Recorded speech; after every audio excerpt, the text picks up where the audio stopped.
There are thousands of clinicians with disabilities in our healthcare workforce who bring their own unique experiences to patient care. The Docs with Disabilities podcast captures the stories of these physicians who add so much diversity to our spaces. Created by Lisa Meeks and co-hosted by Meeks and Dr. Peter Polos, Docs with Disabilities engages in critical conversations about how we view and value disability in medicine. This summer, Docs with Disabilities producers Lisa Meeks and Sophia Schlossman bring you Disclosure, a special series that addresses the multitude of factors that inform the decision to disclose or not disclose a disability. The series will touch on the legal, personal, and professional consequences of disclosure and non-disclosure, and how we create environments where people feel safe disclosing a disability. Visit docswithdisabilities.org/podcast for more information on the Disclosure series, and listen to Docs with Disabilities wherever you get your podcasts. Support for The Nocturnist comes from the California Medical Association. At The Nocturnist, we are careful to ensure that all stories comply with healthcare privacy laws. Details may have been changed to ensure patient confidentiality. All views expressed are those of the person speaking and not their employer. Thanks for listening to The Nocturnist's Shame in Medicine, The Lost Forest. If this is your first time tuning in, welcome, and I actually recommend you rewind and start at episode 1. This is a series that builds on itself over time, so starting at the beginning will definitely lead to the richest listening experience. Enjoy the show. The area that I work in, we encounter shame every day. I work in a community diabetes team, and our patients are often experiencing a lot of shame because the media around diabetes, but people carry that weight when they come. Also, I carry a lot of shame because what my patients don't know is that I have anorexia. And I've been living with it for a long time, so probably about 30 years, to varying degrees. So I've kind of varied between being very unwell, being probably in the street, you'd just think I was slim, to, barely able to function. And this is something that I actually have shared with my manager, who's fantastically supportive, but I'm very loath to share with the rest of the team and definitely need to protect my patients from. So it's really complex.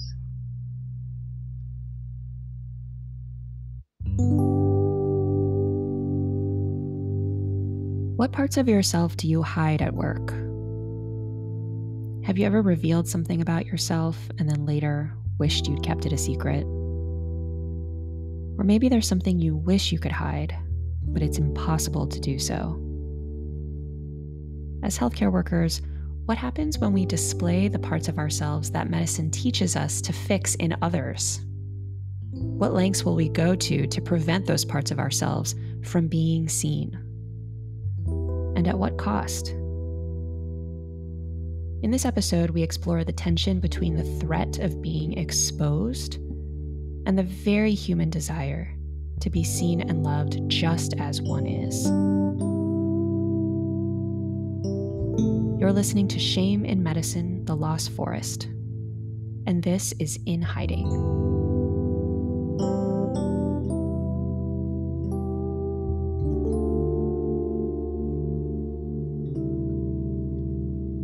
So often the things that I'm talking to my patients about, eliminating this idea of good and bad foods or overly focusing on weight, none of those things I understand personally. I'm recommending food and treats that I've never eaten or haven't eaten for 30 years. I'm recommending ways of seeing yourself that I don't adopt. I'm recommending kind of loving yourself and taking care of yourself, which I don't do. And I think it's really important that I continue to conceal it from my patients, because I think I need to protect them from worrying about me, but I also need to protect them much more than that. I need them to trust me. So it would be really destructive for them to know that actually I'm not comfortable around food.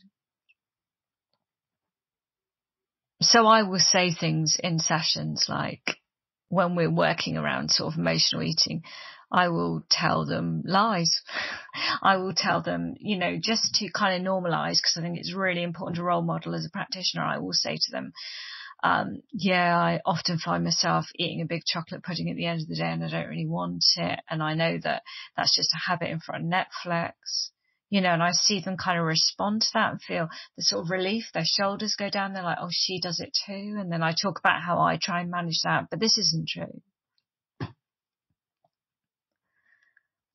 And I think my fear with my colleagues in the wider team is that it might be perceived that this isn't the right role for me. But what I've come to understand is I actually have a huge amount in common with my patients. Basically, I wake up in the morning and I think, how am I going to be around food today? Am I going to be able to control myself? I'm terrified of being in social situations with food. I feel immense shame about, and all of that. So, patients sometimes say to me, not always, I'm not perfect, but sometimes say, oh, you really get it. And they don't know the reason that I get it. For me, it's a kind of a really deep sense of inadequacy and separation. I think, I'm not sure with my patients, but I think definitely with my colleagues, this dissonance that I'm smashing my head against, these contradictions, would actually be really fruitful for them to know about. But there's a great nervousness about disclosure.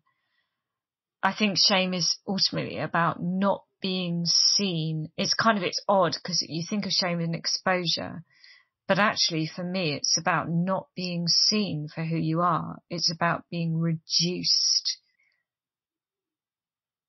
When we have to hide some aspects of ourselves, we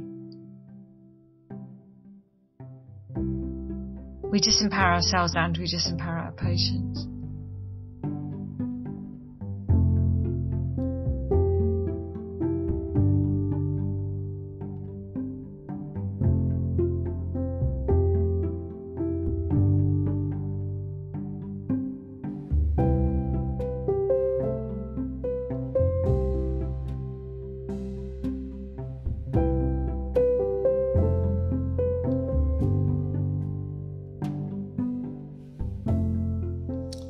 I am an attending physician in advanced heart failure and transplant cardiology. I'm also a mom. I have 2 daughters. I consider myself to be a tough person, tough physically, tough emotionally, and tough mentally. But even so, I had an unbelievably difficult time trying to manage new motherhood with fellowship.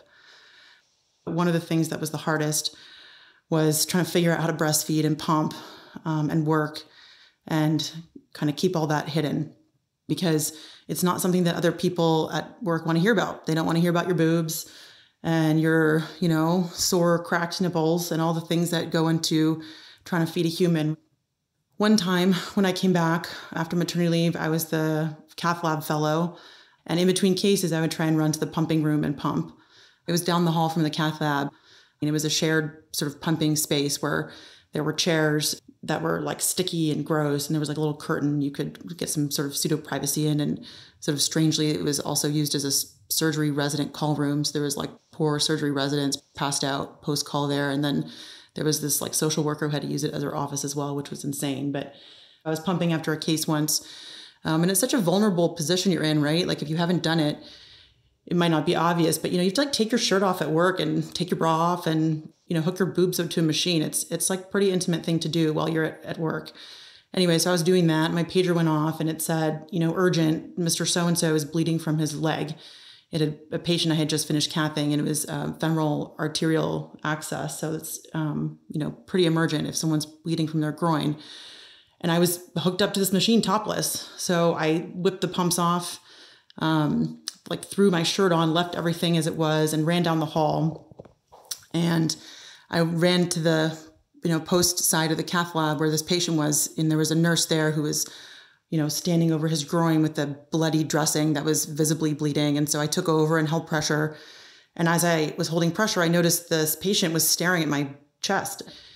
And I looked down and realized that because I had left sort of mid-pump, my breast, which I have no control over, had continued to leak milk. And so there was milk like pooling in my scrub top through my bra. And it was just like the most humiliating thing to be standing there trying to seem professional, as a woman in cardiology, a woman in the cath lab, a trainee, to be standing there with milk leaking out of my breast. It was awful.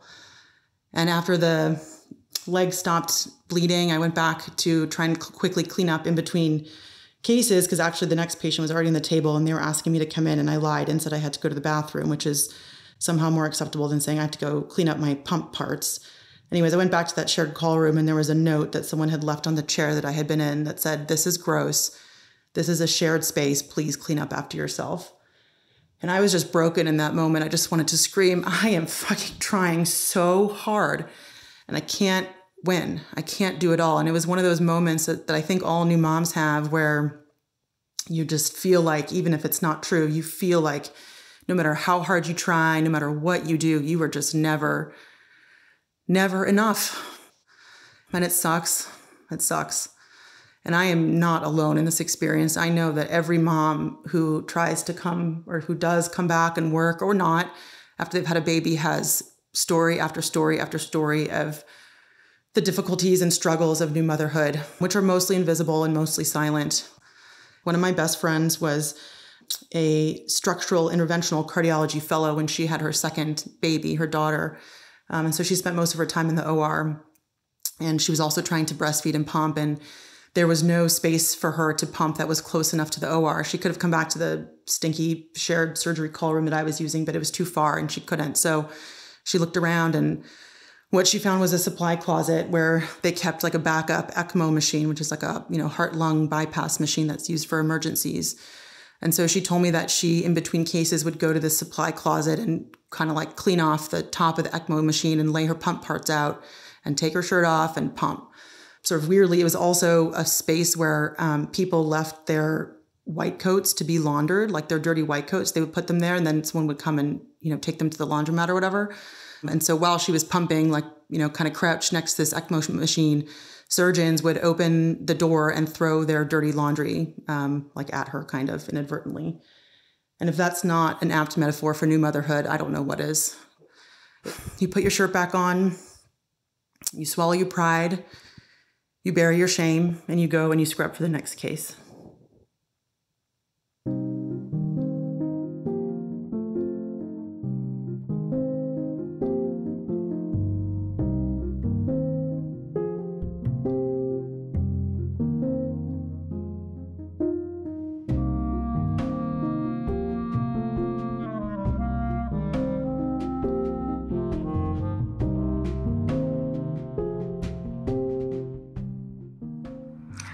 I am a primary care doctor somewhere west of the Mississippi River, and I'm fat.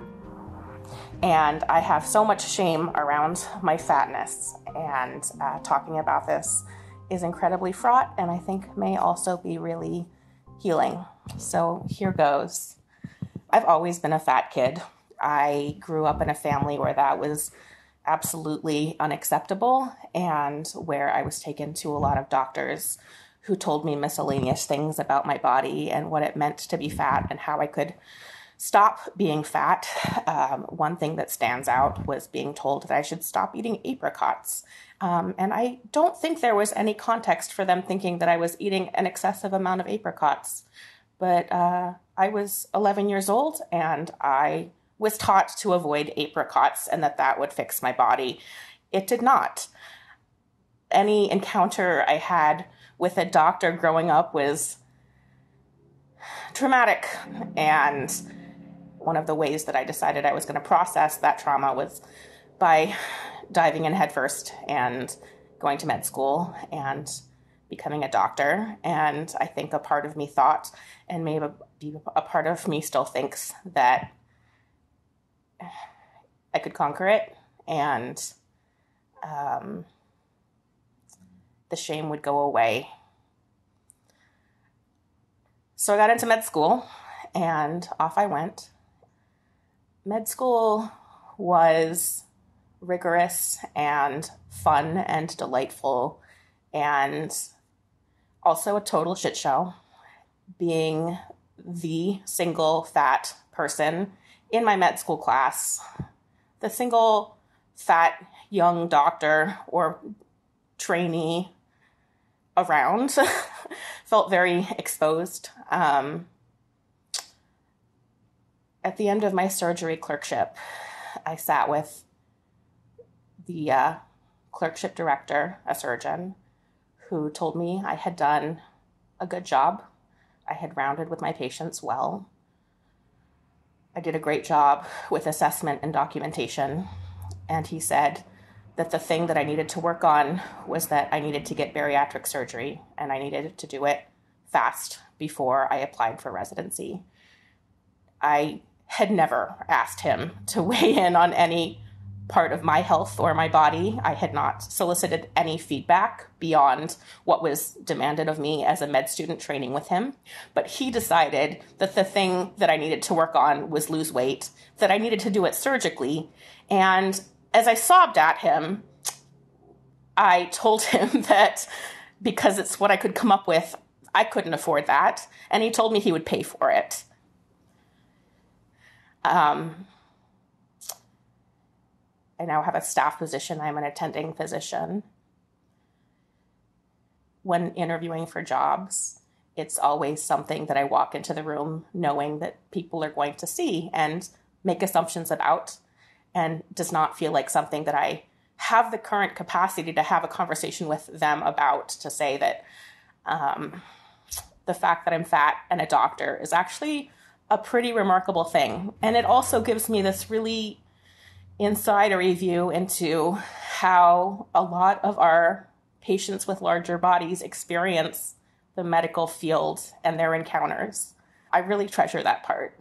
I have collected a whole lot of patients without meaning to, who come to me because they tell each other that this is a doctor that you can see who will be respectful and kind. I think sometimes they tell each other, this is a fat doctor, and they make assumptions that I will understand what they're coming to us with. Several months ago, I had a patient who came in covering for one of my colleagues. I didn't know her before, and she came in for me to manage an abscess. So we were sitting with her in front of me, facing the center of the room, me facing her back, numbing it with lidocaine. And she said to me, I hope you don't take this the wrong way, but it's really refreshing to see a doctor with a body like ours. And I said to her, I really love that I get to be that doctor for people, and it is really fucking lonely.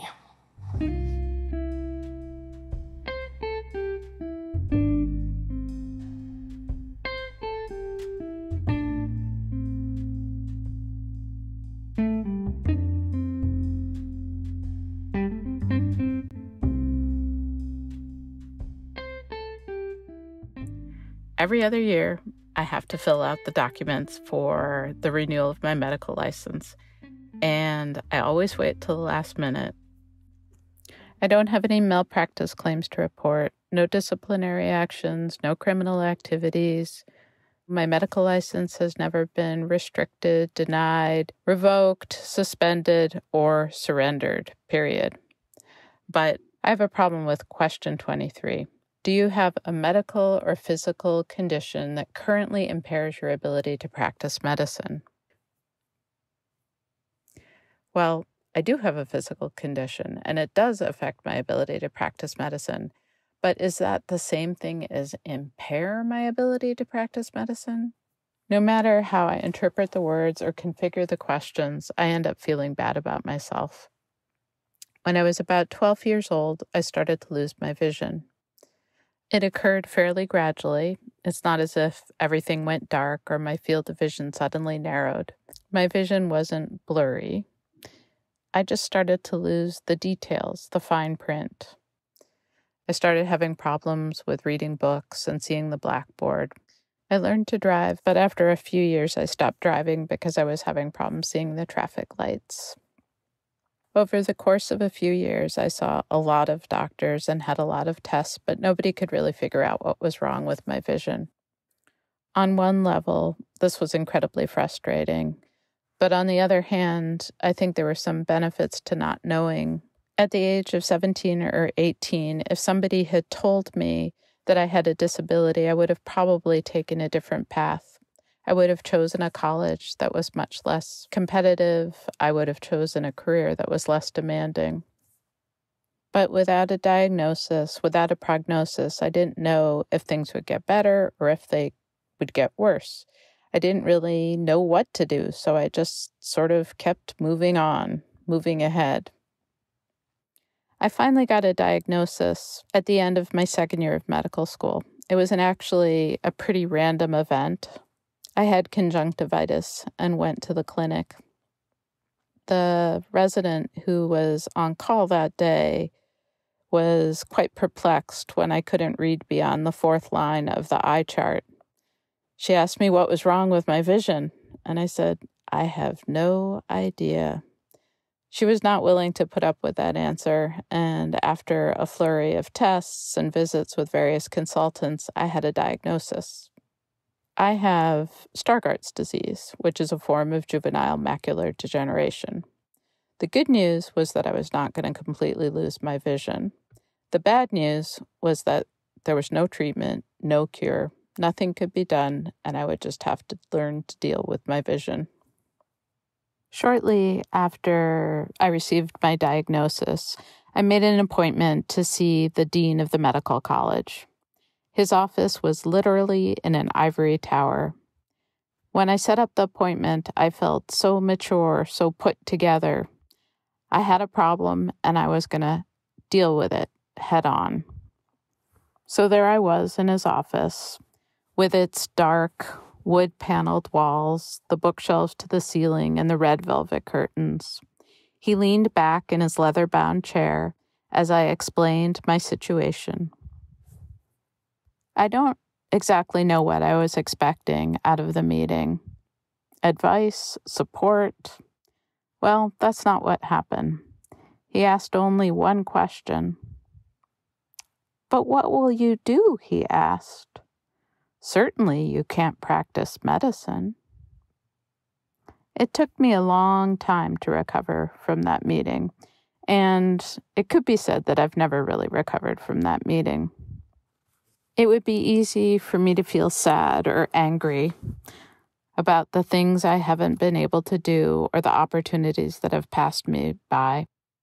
I definitely have certain challenges and struggles, but all in all, I've been very fortunate. For the past 30 years, or almost 30 years, I've been a practicing psychiatrist. What is one of the hardest things about my situation is the loneliness. I've realized that it's often hard for me to connect with others, to let my guard down. Do I hide my disability? No. But I'm not particularly open about it either. My disability feels like a flaw or a deficit.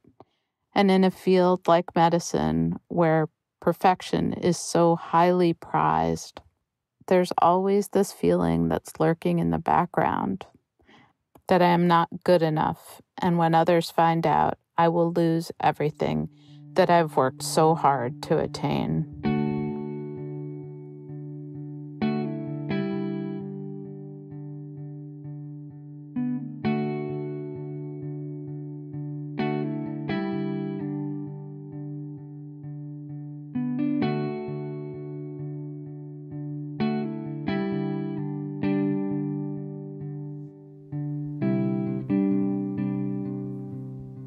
I was a teenage alcoholic, and the focus of my life when I started nursing school was getting sober and staying sober.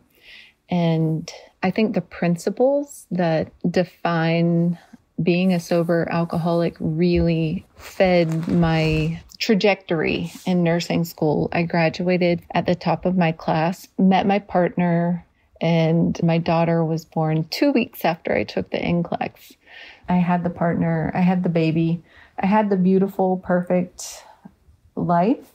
But I retold my story to myself. I decided that I wasn't really an alcoholic. When I relapsed, I was working as a labor and delivery nurse. My daughter was 3 years old. We had dinner with our neighbors every Thursday night. We alternated homes, and it had been our night to host dinner. I waited until everybody had gone home. I waited until my daughter's dad was doing bath and bedtime, and I was in the kitchen cleaning up, and there were leftover bottles of wine. I decided I didn't want to be drunk. I just wanted to taste it. I hid it. I didn't tell anybody. But that night, I woke up in the middle of the night and I was in terror. It was real. I had taken a drink. I spent the next 4 years in a downward spiral. I never got in trouble at work. I was a really, really good functional alcoholic, but part of being a good nurse is your heart is in what you're doing. And in my addiction, heart takes a back seat. It becomes a dead thing. And so you're faking it. So in that 4-year period of time, probably I was sober for a lot longer than I was using, but I couldn't stay stopped. It was a spiral into chaos, basically. By this time, I was a single mom with 3 children, and I got scared of where my disease was heading. I asked for help from a psychiatrist that a friend of mine worked with, and he referred me to an addiction medicine specialist. I was afraid because of my career, because I was afraid of losing my license. Unfortunately, this doctor did turn me into the board.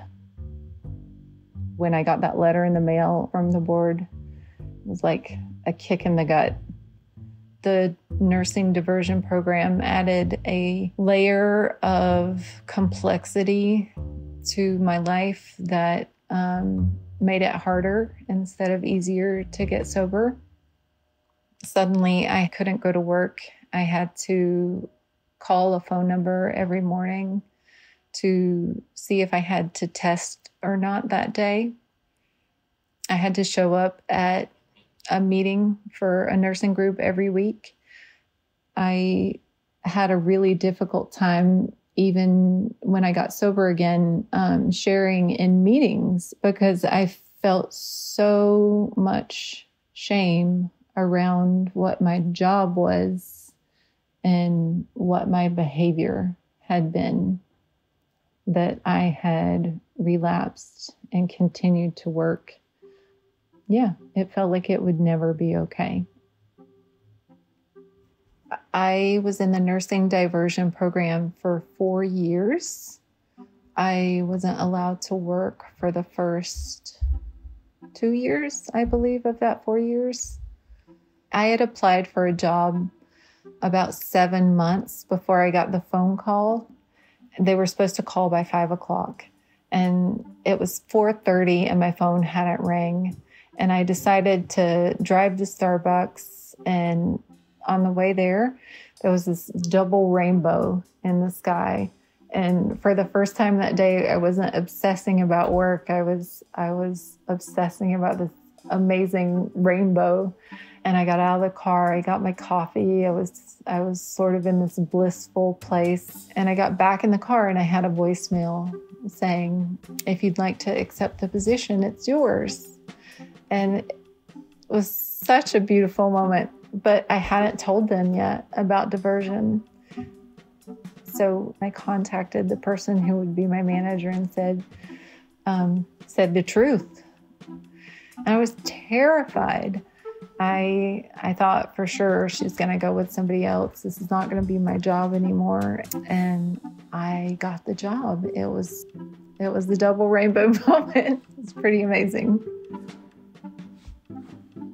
So when I look at the last 10 years, having been sober, having been back at work, what I learned was that I couldn't stay sober and continue to live in shame.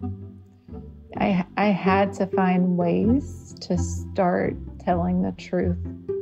And it started with one person, one woman who was my sponsor, and it branched out to being able to share a little bit more and a little bit more. I had to choose not to live in shame.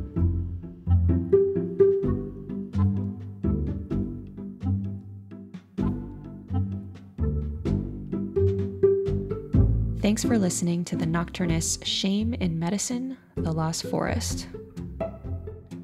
If you're struggling or in crisis, call or text 988.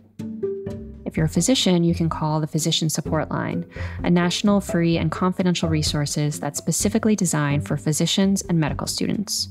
There's no appointment necessary. You can just call 1-888-409-0141. And as always, take good care of yourselves and each other, whatever that means for you. One of the most common types of stories that we received when we put out the call for shame stories was about shame and mental illness. Tune in next week to hear stories of clinicians navigating this incredibly important topic. To contribute your reactions and reflections to our shame series, and to access additional resources like transcripts, discussion guides, and more, please visit our website at thenocturnist-shame.org. Shame in Medicine, The Lost Forest was co-created by me, Emily Silverman, as well as Will Bynum and Luna Dolezal.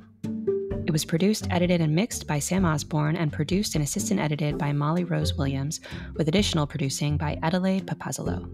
Thanks to medical student producers Corrine April Yolanda Khan and Nikhil Rajapuram, production coordinator Penelope Lusk, impact campaign manager and assistant producer Carly Besser, and Exeter team coordinator Alice Watterson. The Nocturnist executive producer is Allie Block, and our chief operating officer is Rebecca Groves. The series illustrations are by Beppe Conti, and the music comes from Blue Dot Sessions. Shame in Medicine, The Lost Forest was made possible in part by the Shame in Medicine Project at the University of Exeter, funded by the Wellcome Trust. The Nocturnist is supported by the California Medical Association, a physician-led organization that works tirelessly to make sure that the doctor-patient relationship remains at the center of medicine. To learn more about the CMA, visit cmadocs.org. Our show is also made possible with donations from listeners like you. Thank you so much for supporting our work in storytelling. If you enjoy the show, please follow us on your favorite podcast app so you don't miss an episode. And while you're in there, you can help others find us by leaving us a rating and review. To contribute your voice to an upcoming project or to support our work with a donation, visit our website at thenocturnist.com. I'm your host, Emily Silverman. See you next week.